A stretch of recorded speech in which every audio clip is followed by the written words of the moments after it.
Welcome back to our YouTube channel. Today we are going to discuss about the topic theory of supply. और theory of supply में हम दो topic already discuss कर चुके हैं as a individual supply and market supply, उसमें difference, table and diagram. इसके बाद द डिटर्मिनेंट्स ऑफ सप्लाई या factors of supply which affect the law of demand. Then आज हम लॉ ऑफ डिमांड पढ़, लॉ ऑफ सप्लाई पढ़े।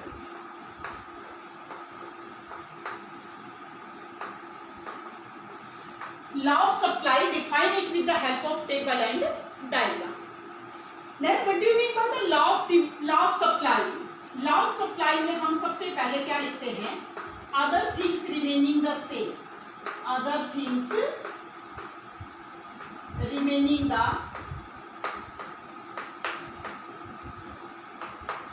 Same, या हम कह सकते हैं अदर थिंग्स का मतलब क्या है यहाँ पर? Determinants, determinants are the same. It means कि law of supply refers to the situation when other things remaining the same, या हम कह सकते हैं when the determinants are the same या constant, then there is a positive relationship between price and supply. It means when price increases, supply also increases, and when price decreases, then supply also decreases. उसके बाद अगर आपसे पूछा जाता है what do you mean by the other things remaining the same? Other things remaining the same का मतलब क्या होता है कि when determinants are constant, right? कि when there is a no change in technology, no change in price of the production factor, no change in government policy, यानी ये सारे क्या मानते हैं? कॉन्स्टेंट मानकर चलते हैं। तो प्रत्येक जो लॉ है वो किसी ना किसी अजम्पशंस या कंडीशन पर डिपेंड होता है। तो इसमें अजम्पशंस क्या आ जाएंगी? अजम्पशंस है जो डिटर्मिनेंट्स आपने पढ़े थे कि no change in price of related goods, price of related goods, कोई भी लिख सकते हो आप। उसके बाद no change in technology,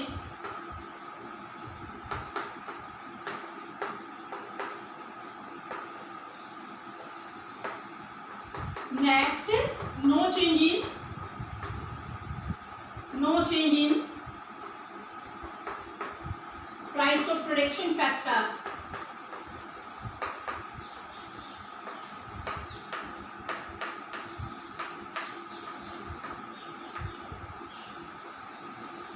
no change in government policy, no change in future expectation, यानी कोई भी 3 या 4 आप इसमें डिफाइन कर सकते हो। हमारे पास 6 या 7 कॉन्सेप्ट, कोई भी लिख सकते हैं, जरूरी नहीं कि कंप्लीट आप इसमें डिफाइन करें। इसके बाद हम इसको टेबल एंड डायग्रामेटिकल शो करेंगे।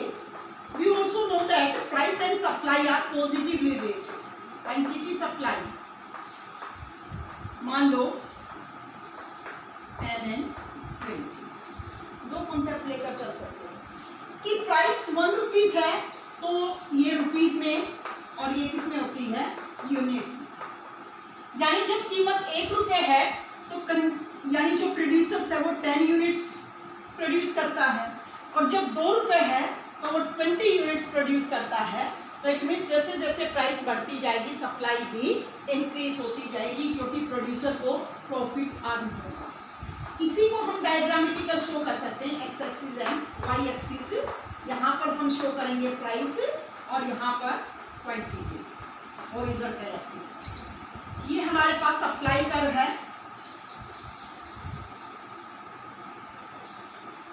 जो पॉजिटिवली स्लोप होता है। मान लो प्राइस 1 और 2 है तो 10 और 20 यूनिट्स परचेज करता है। It means when price increases ₹1 to ₹2, then the quantity also increases 10 units to 20 units. So on this basis we can say that the price and supply are positively related. तो इसके base पर हम कह सकते हैं price and supply कैसी होती हैं? पॉजिटिवली रिलेटेड होते हैं। तो इस तरह से हम as a law of supply को अप्लाई कर सकते हैं।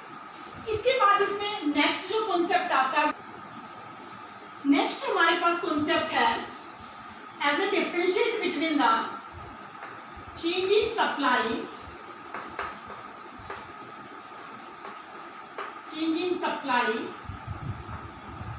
and change in quantity supply। तो इन दोनों में क्या डिफरेंस पाया जाता है, यानी change in supply and change in quantity supply. Change in supply को और हम क्या कहते हैं, शिफ्ट इन सप्लाई का,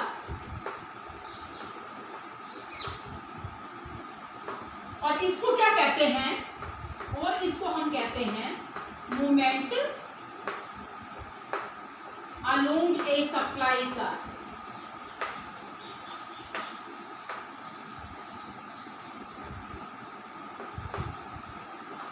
अब देखो इसमें डिफरेंस, यानी चेंज इन सप्लाई और change in quantity supply.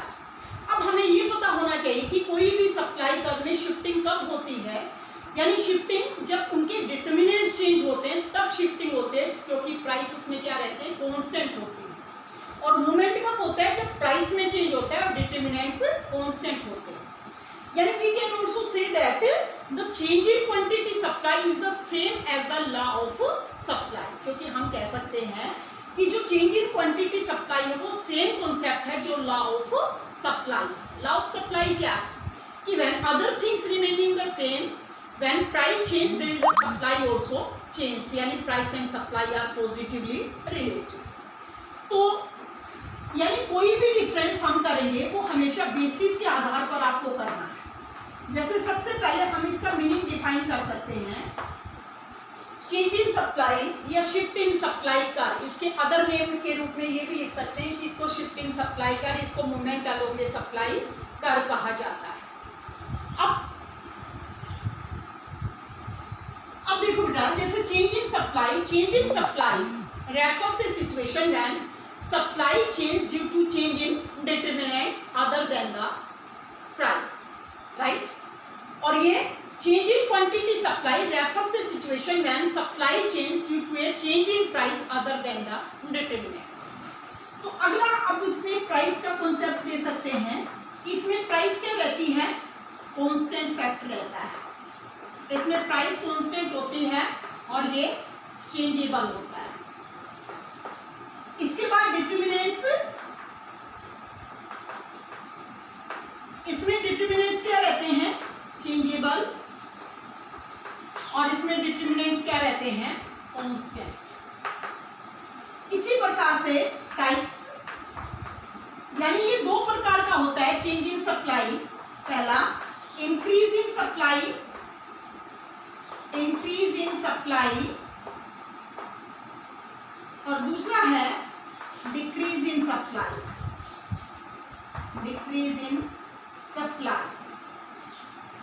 Same इसी तरह से इसके भी दो टाइप्स होते हैं, एक्सटेंशन ऑफ सप्लाई और दूसरा कॉन्ट्रैक्शन ऑफ सप्लाई।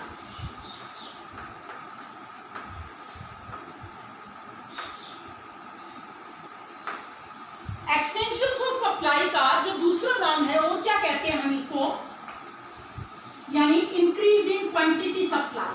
क्या कहते हैं, इंक्रीज इन क्वांटिटी सप्लाई।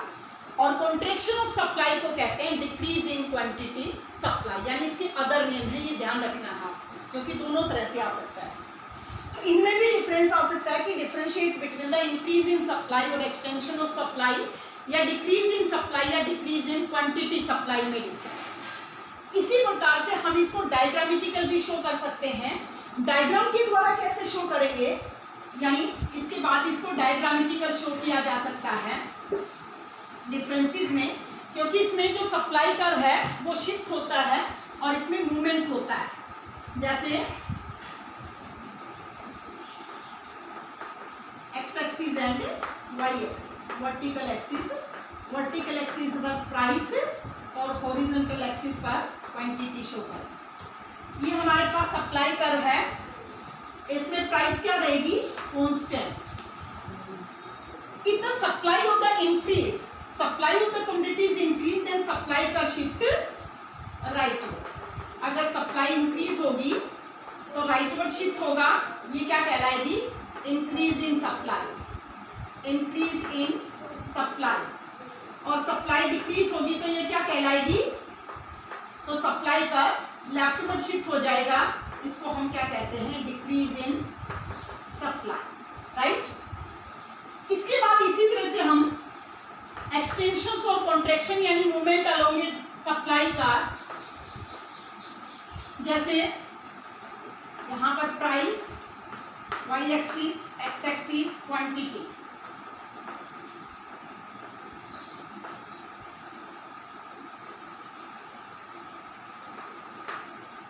यानी ए पॉइंट से बी पॉइंट की तरफ ऊपर की तरफ जो मूवमेंट होगा, these are called the extension of supply.